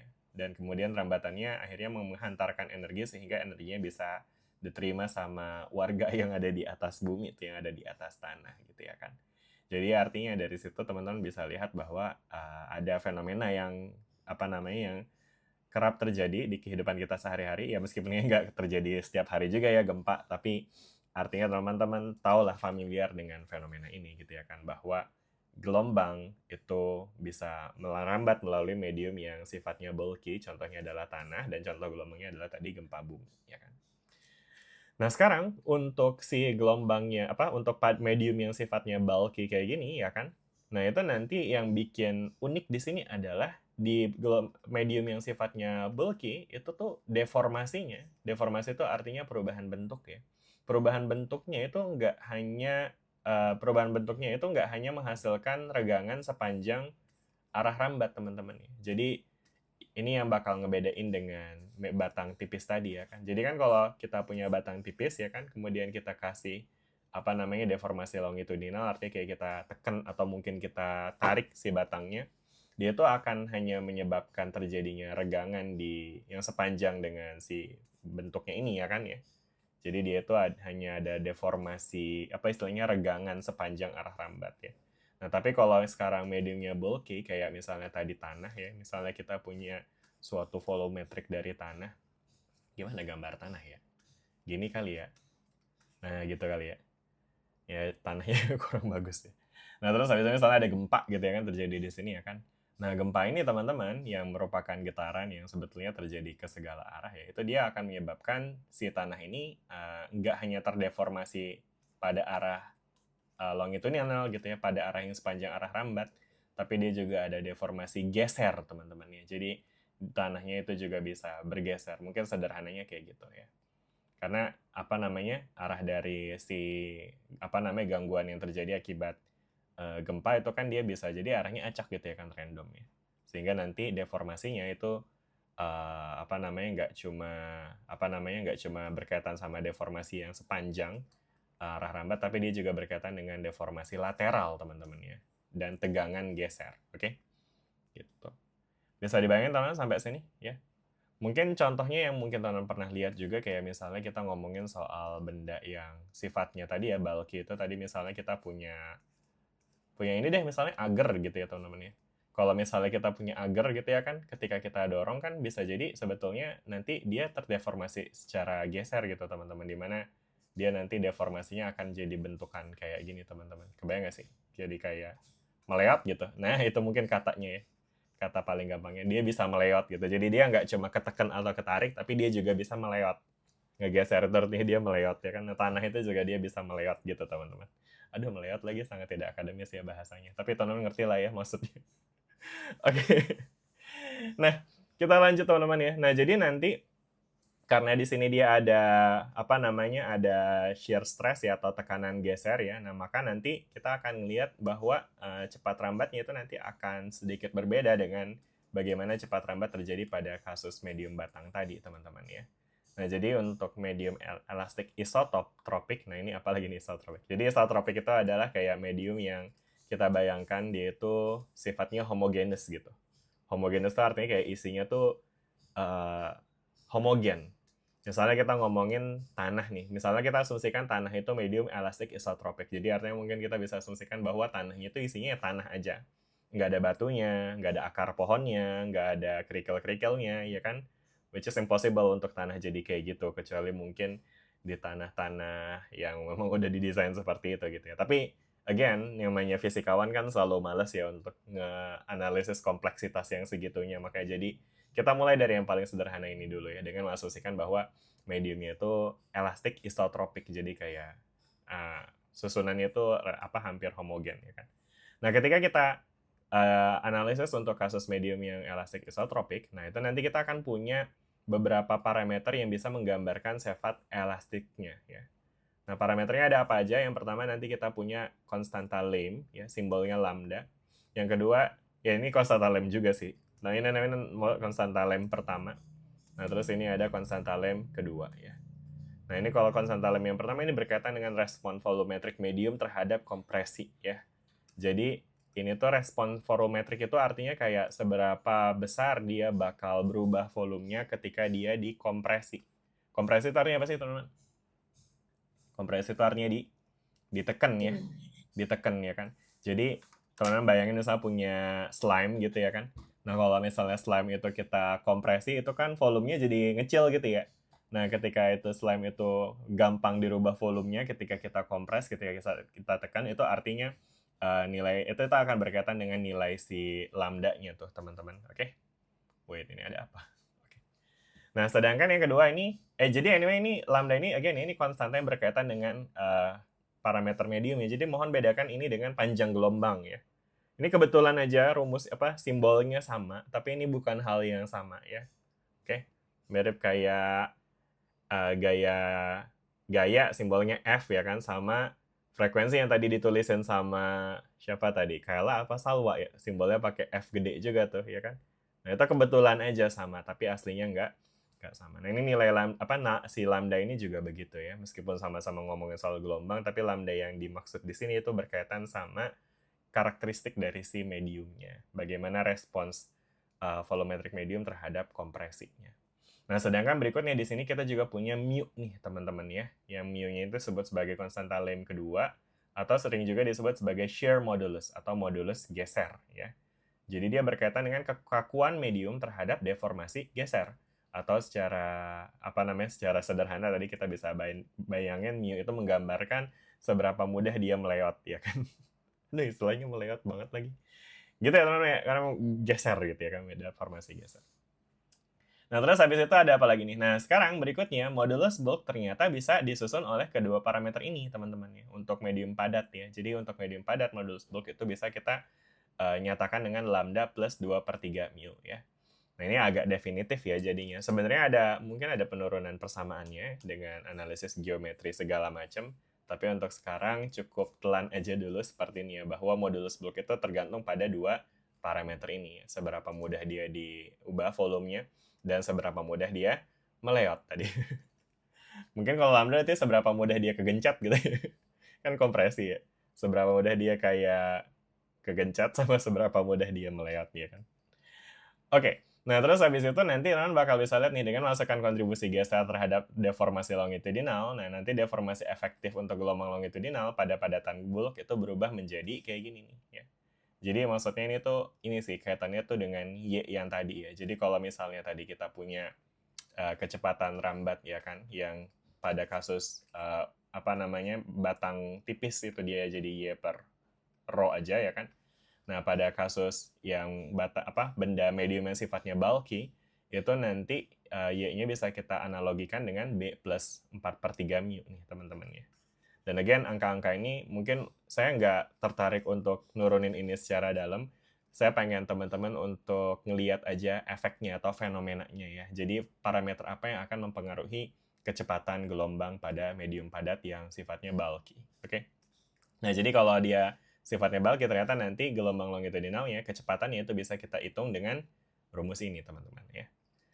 Nah, sisanya ini tinggal kita substitusi lagi. Jadi karena tadi kita punya B yang didefinisikan dengan lambda dan mu seperti ini, maka kalau kita masukin, nanti kita akan dapat ekspresi kayak gini ya, CL sama dengan akar dari lambda plus 2 mu per rho. Gitu, teman-teman. Udah ya? Jelas nggak sampai sini, teman-teman? Ya. Nah, sedangkan nanti dia juga akan ada gelombang transversal nih. Jadi maksudnya gini, teman-teman. Kalau misalnya balik lagi ya, contohnya itu misalnya tadi kita ngomongin soal gelombang yang merambat di medium bulky itu contohnya adalah gelombang gempa tadi ya kan disebut sama Hilda ya. Nah, jadi teman-teman mungkin sederhananya bisa bayangin kayak gini. Ketika kita punya gempa yang terjadi di bawah permukaan bumi, ya kan? Nah, gempa ini kan terjadi dengan arah yang acak ya. Dia ada arah yang nggak cuma ke depan belakang, tapi juga ada kiri kanan sama atas bawah gitu ya kan. Nah, sehingga ketika gelombangnya ini pun merambat dari bawah tanah ke permukaan bumi, ya kan. Nah, cara dia merambat itu nanti bakal ada dua nih ya. Kenapa jadi ada dua? Karena dia merambat melalui medium yang sifatnya bulky, ya kan. Dimana ketika mediumnya bulky, dia itu nggak cuma bisa menyebabkan deformasi yang searah dengan arah rambat dari gelombangnya atau disebut sebagai deformasi longitudinal ya. Jadi maksudnya gini teman-teman, mungkin teman bisa bayangin gempa yang goyangannya itu sejajar sama arah rambat, itu akan menghasilkan gelombang longitudinal ya kan. Nah, sehingga nanti di sini akan ada gelombang yang nyampe nih ya kan dengan kecepatan longitudinal atau CL ya. Dan kecepatan longitudinal itu bisa kita define dengan ya nominal ini tadi ya. Jadi yang kita hitung di sini nih, ini adalah kecepatan longitudinal. Ya, bisa dipahami ya sampai situ ya. Nah, sedangkan di sisi lain ya, selain dia merambat dengan cara seperti ini, karena mungkin teman bisa bayangin karena ini tuh terjadi gara-gara tanahnya terkompresi ya kan ya. Nah, dia akhirnya akan jadi kayak gini ya kan. Nah, di sisi lain, si gempa ini ya kan, karena tadi dia arahnya macam-macam ya kan, ada juga arah yang dia tuh tegak lurus nih teman-teman dengan si arah dari rambatannya ya kan. Jadi arah yang seperti ini akan menyebabkan mediumnya ini tadi tuh melewat-melewat itu teman-teman. Tanahnya melewat sehingga akan menghasilkan gelombang transversal jadinya. Mungkin kita ambil secara khusus ya untuk melewati yang tegak lurus gitu ya kan. Nah, ini dia akan menghasilkan gelombang transversal nih teman-teman ya. Jadi artinya nanti akan ada dua gelombang tuh kalau kita ngomongin gempa ya. Ada gelombang longitudinalnya, ada gelombang transversalnya, oke? Dan kalau kita lihat di sini nanti ada persamaannya juga ya. Jadi kalau tadi gelombang longitudinal kan lebih dipengaruhi oleh faktor kompresibilitas ya. Seberapa susah dia ditekan ya kan. Nah, sedangkan kalau gelombang transversal, karena dia berkaitan dengan bagaimana mediumnya melewat ya kan, maka nanti dia akan dipengaruhi oleh modulus geser nih. Karena tadi mu ya kan, itu modulus geser, itu berkaitan dengan kekakuan dia terhadap deformasi geser atau seberapa kaku dia buat melewat ya kan. Saya agak terganggu ngomong dari tadi melewat mulu ya. Aman ya teman-teman ya? Ini saya nggak bayang kalau di kelas kayaknya udah nggak fokus nih. Mudah-mudahan di sini fokus ya, aman ya. Oke. Gitu teman-teman ya. Nah, jadi makanya dari sini kita bisa lihat secara parameter fisik yang mempengaruhi kecepatan gelombang transversal itu adalah shear modulus ya kan, atau modulus geser. Dan kemudian kalau di sini ada dua faktor nih, jadi ada modulus geser sama modulus ininya juga nih, modulus kompresibilitasnya atau konstanta lem yang pertama. Oke, dan sampai situ dulu deh. Bisa dipahamin nggak nih teman-teman secara fisik bahwa pada kasus medium yang bulky Itu jadi akan ada dua jenis gelombang ya. Ada gelombang longitudinal yang dipengaruhi oleh ini dan juga ada gelombang transversalnya juga yang dipengaruhi oleh ini. Oke. Udah ya? Aman ya sampai sini ya? Oke. Nah, ini ada penjelasan lebih lanjut ya tentang makna parameter fisiknya. Ini udah kita bahas lah ya tadi. Ini tadi mungkin saya lebih fokus sama lambda sama mu, tapi tentu di sini juga dipengaruhi oleh parameter ketiga yaitu rho yang berkaitan dengan massa jenis ya, yang merepresentasikan seberapa inersi atau seberapa mager dia buat goyang ya kan, kemarin kita udah bahas kayak gitu ya. Nah, sedangkan kalau lambda tadi ya respons terhadap perubahan volume yang tadi ya seberapa mudah dia digencet, sedangkan kalau mu itu seberapa mudah dia meleot ya. Gitu ya. Nah, terus yang terakhir nih ada bulk juga. Kalau modulus bulk itu ya tadi resistansi terhadap kompresi volumetrik secara umum ya. Dan terus yang terakhir juga ini ada rasio Poisson ya, yang menyatakan perbandingan antara regangan lateral dan regangan longitudinal ya. Nah, ini parameter yang berikutnya ya. Jadi sekarang di sini ada rasio Poisson, tapi mungkin ya udahlah, nanti kita skip aja dulu. Mungkin kita fokus sama ini dulu deh, teman-teman. Jadi misalnya nih di sini kita punya medium ya kan, mediumnya berupa batuan ya kan, yang mungkin bisa dibayangin tanah itu kan sebenarnya isinya nggak cuma tanah aja ya, dia bisa aja ada sedimentasi tuh di bawah permukaan yang isinya batuan-batuan gitu ya kan. Ya. Nah, jadi ceritanya di sini ya mungkin bayangin teman ini si gelombangnya ini mungkin tadi kejadiannya adalah kayak gempa gitu, ini merambat melalui batu nih teman-teman ya. Di mana batu ini memiliki parameter seperti ini ya. Ini lambdanya ada segini, mu-nya segini, rho-nya segini. Nah, yang ditanya di sini adalah hitung dari CL-nya sama CT-nya. CL itu adalah kecepatan gelombang longitudinalnya dan CT-nya itu adalah gelombang transversalnya. Jadi silahkan teman-teman dihitung biar nggak cuma nontonin saya aja. Boleh dimasukin ke kalkulatornya langsung, dan kalau ada yang udah dapat boleh langsung unmute aja.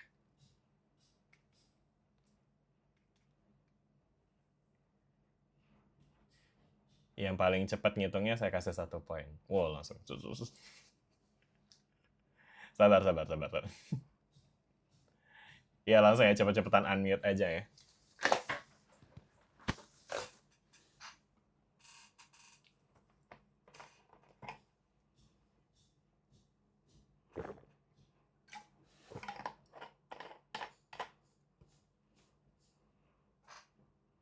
Gimana? Udah? Masih ngitung? Yang CL-nya Oke, yang CL-nya berapa? 500 berapa? Sorry aja. 5.000 saya. 5.000 saya? Gimana tuh maksudnya 5.000 saya?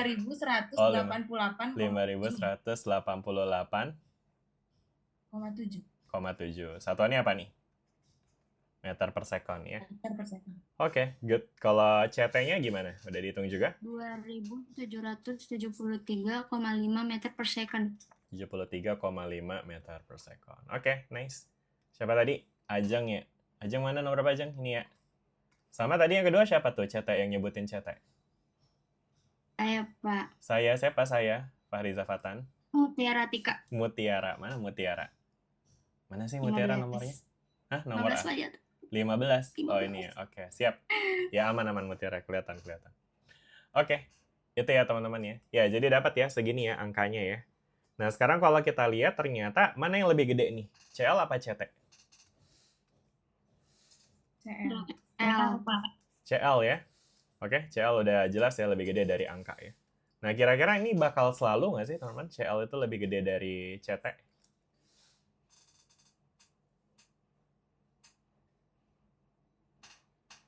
Selalu nggak nih teman-teman? Bakal selalu nggak? Mungkin kita jawab dulu nih. Apakah dia selalu CL lebih besar dari CT? Atau ada nggak sih kondisi yang bikin CL-nya jadi lebih kecil dari CT?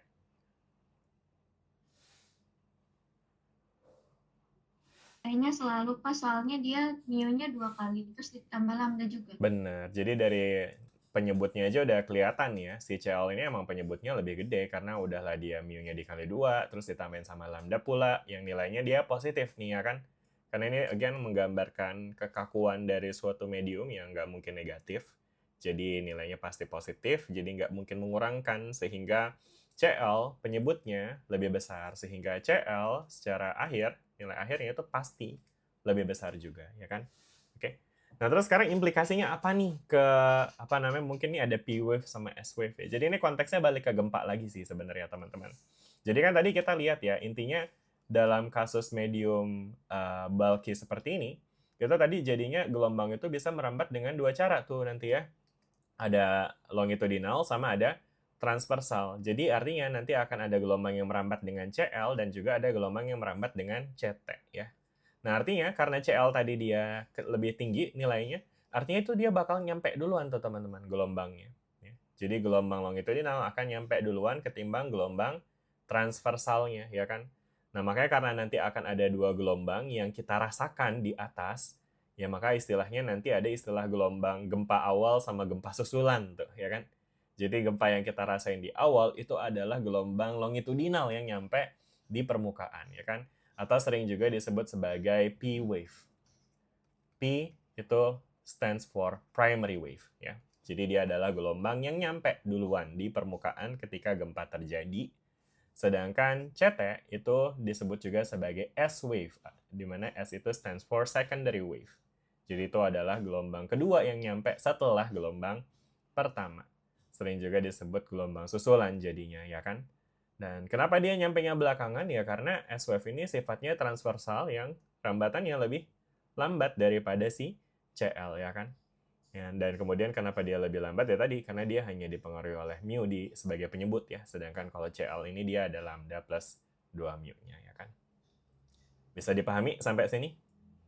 Jelas ya? Kalau saya tanya, kenapa sih di CT tadi nggak ada lambdanya? Kalau di CL ada lambdanya.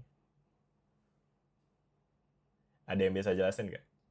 Mungkin Anda bisa kaitkan lagi nih dengan lambda. Lambda itu tadi apa sih? Konstanta Lem yang berkaitan sama perubahan apa tuh? Yang dikompresi. Kompresi. Kalau mu itu apa?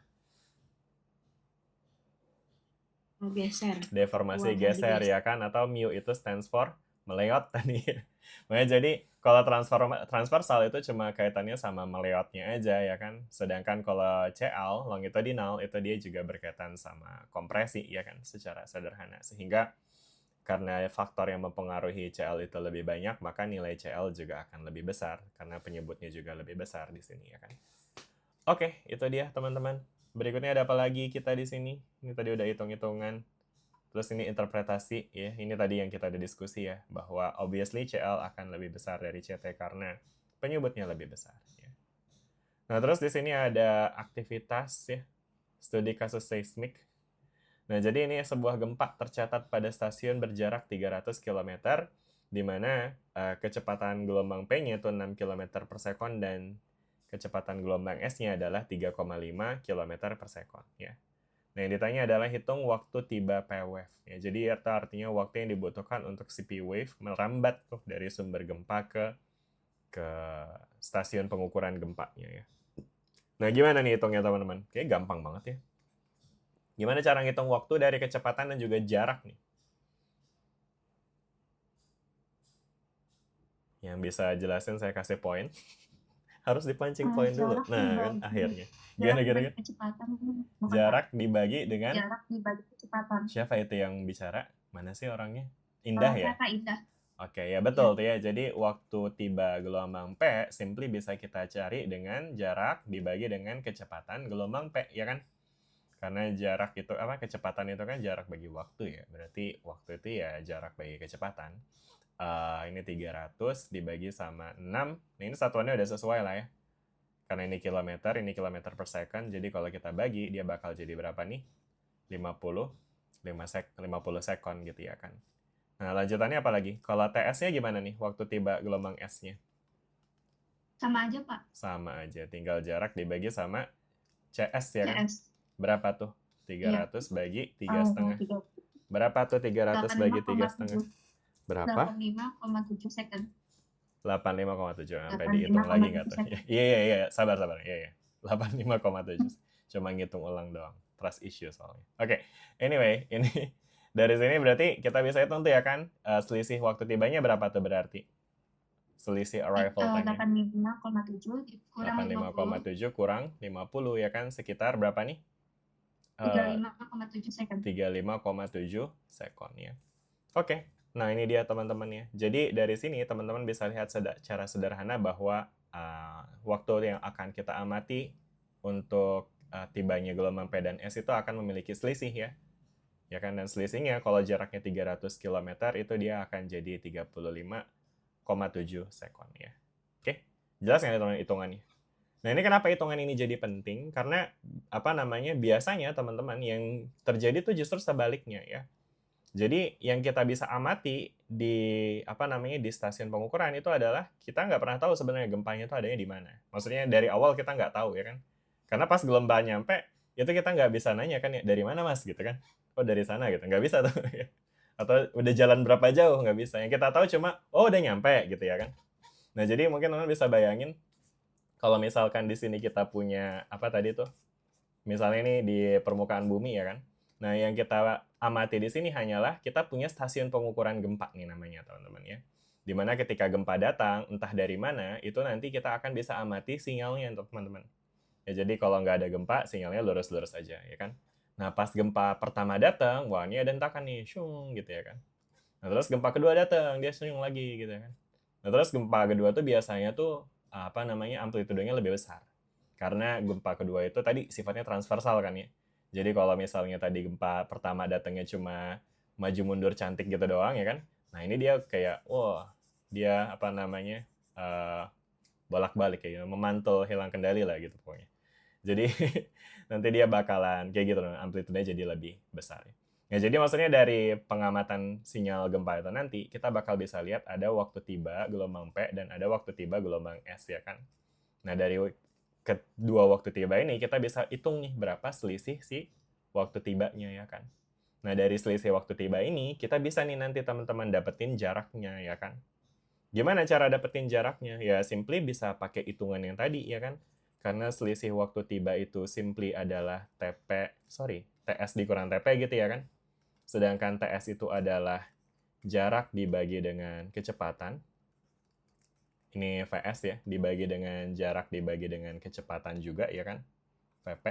Nah berarti kalau kita keluar ini S-nya, jadi S dikali 1/VS dikurang 1/VP nih ya kan. Ini nyempit amat ya. Nah terus habis itu nanti dari sini teman-teman bakal bisa lihat jadinya si S itu akhirnya bisa kita cari dengan delta T dibagi gitu ya. Delta T dibagi dengan 1/VS dibagi dengan 1/VP ya. Jadi asalkan kita amati berapa waktu tibanya, selisih waktu tibanya, dan kita juga bisa gunakan model untuk mendefine berapa nilai VS dan VP, maka nanti kita bisa tahu jaraknya ya kan. Jarak gempanya berapa dari si stasiun pengukurannya ini. Meskipun di sini kita masih belum tahu juga ya arahnya dari mana. Jadi tapi at least kita tahu kayak misalnya ketemu tuh 300 kilo, berarti dia di radius 300 km ini nih gempanya ya kan. Tinggal kita taruh stasiun pengukuran lagi, terus kita baca lagi deltanya, nah nanti posisi gempanya jadinya akan jadi ya perpotongan dari si kedua lingkaran ini. Oke, gitu ya teman-teman ya. Ini kita masih ada waktu ya, 2 menit lagi. Oke, ini sebenarnya penting nih teman-teman ya. Mungkin minta izin extend dikit 2 atau 3 menit. Nah, jadi berikutnya nanti teman-teman bakal bisa lihat bahwa di dalam gelombang longitudinal itu juga akan bisa terjadi fenomena refleksi dan transmisi. Karena ya sederhananya refleksi dan transmisi itu selalu terjadi pada setiap macam gelombang, teman-teman. Jadi kalau kemarin kita udah lihat bahwa refleksi dan transmisi juga bisa terjadi pada transversal, maka pada longitudinal pun juga nanti ada refleksi sama transmisinya. Nah, ini nanti akan tergantung sama nilai impedansi, teman-teman ya. Dan impedansi pun juga bisa kita hitung dengan cara yang sama, yaitu Rho dikali sama C. Ya kan? Kalau kemarin kayaknya kita pakainya ini ya, rapat massa ya kan ya, mu dikali C kalau nggak salah. Nah, sekarang karena dia lebih punya volume, maka massa jenis impedansi itu digambarkan pakai massa jenis tuh ya, di mana massa jenis Rho itu adalah massa per volume ya. Nah, sehingga kalau kita punya dua medium yang beda, maka bisa jadi Rho sama C-nya beda kan? Nah, berarti Z-nya juga bakalan beda. Nah, terus nanti dari kedua nilai Z yang berbeda itu, kita bisa tuh teman-teman ngitung koefisien refleksi, ya kan? Untuk energi dan juga transmisinya, ya kan? Nah, ini bisa dihitung dari mana? Nah, itu saya saran teman-teman bisa klik video di bawah ini, gitu. Karena udah ada juga kan ya, udah dibahas kan ya?